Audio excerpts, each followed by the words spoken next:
$200 and a suitcase. I made my way to the US. I won't even get into the details to bother people. I worked in kitchens, washed dishes, served tables, did door-to-door sales, went to university, dropped out of university, worked a traditional job, dropped out of a traditional job, and eventually an opportunity came to me back in 2016 to really start building Facebook ad agencies and things of this nature. Quit my job and was like, fuck it, I'm out of here. Ever since then, started building businesses. I realized that I was running Facebook traffic and paid traffic, and the level of fucking growth that I was bringing my clients, my companies, month over month, just doubling their revenue. I'm fucking nuts. And I said, whoa, let me do this myself.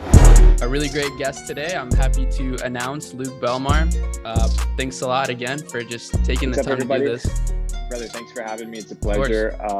Like we were talking before, over the last 2 years, it's kind of been pretty crazy. So it's really good to kind of see like everybody get together, and there's this group of peers in this kind of like organization and these kind of niches that all know each other. And it's really cool to come out of the trenches after 2 years and kind of see what people have been building. So yeah, dude, I'm just pumped to be here. The last 2 years have taught me a lot of interesting things about the markets, a lot of interesting things about e-commerce, and potentially like even just the future of the world, and how where we're headed is extremely important to know. And I think that those people that study history and understand that it tends to repeat itself kind of prepare themselves for these situations. And there's going to be a lot of blood on the streets, but there's going to be a lot of opportunity as well. And the opportunities that only come and can be capitalized by the people that are prepared. So I'm just pumped to see a lot of people getting prepared. I know I'm definitely getting prepared. So yeah, dude, it's a pleasure to be here. Yeah, that's exciting, man. Those are some really important things you just mentioned, and we'll definitely get a lot more into that as the podcast progresses here.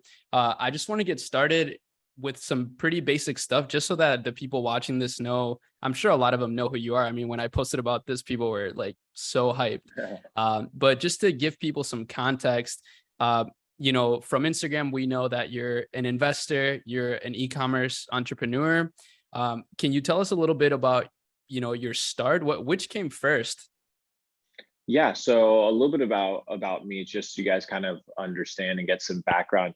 Over the last 2 years, I've definitely toned down my physical, or my digital presence and stuff like that, due to the nature of the space that we live in crypto, and kind of like everything that entails being in the space. So I decided to take a step back and really have an investor role, an advisor role, somebody that could actually go and get invested in projects in early venture and things of this nature, acquiring projects. Recently, we acquired a project in the NFT space as well. So just really being able to go from somebody that was producing and making money to working on multiplying it. Therefore, I kind of had to step back a little bit on my social presence and focus on multiplication of wealth. So my startup is, I come from a third world country. I come from Argentina. If people know where that is, that's completely on the other side of the continent. So all the way down south.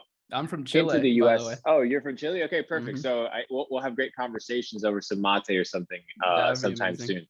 But yeah, so at the age of 16, with $200 and a suitcase, I made my way to the US. I won't even get into the details to bother people. But I worked in kitchens, washed dishes, served tables, did door-to-door sales, went to university, dropped out of university, worked a traditional job, dropped out of a traditional job, and eventually an opportunity came to me back in 2016 to really start building Facebook ads, right, and Facebook ad agencies and things of this nature. So when Facebook was actually easy to kind of do, that's what we were kind of focused on doing. And as my relationship kind of developed with people on Facebook at that time, just started gaining clients. Got to the point, it was February, I think, of 2017 or 18, one of those years, I forget exactly when.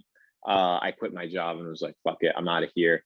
And ever since then, started building businesses. I realized that I was running Facebook traffic and paid traffic, and the level of fucking growth that I was bringing my clients, my companies, month over month, just doubling their revenue. I'm fucking nuts. And I said, whoa, let me do this myself. but I didn't really know how. And I started looking into e-com, what e-com was, in 2017. It was very fresh. 2016, it was kind of that time where, there was people in the game, but at the same time, the competition wasn't insane, and people would still, buy a picture ad of some bullshit that they would see online because of the nature of the time, right? It was so early on. It's like people buying shitty NFTs, right? It's the same kind of mindset or purchasing off of impulse that people were kind of going towards. So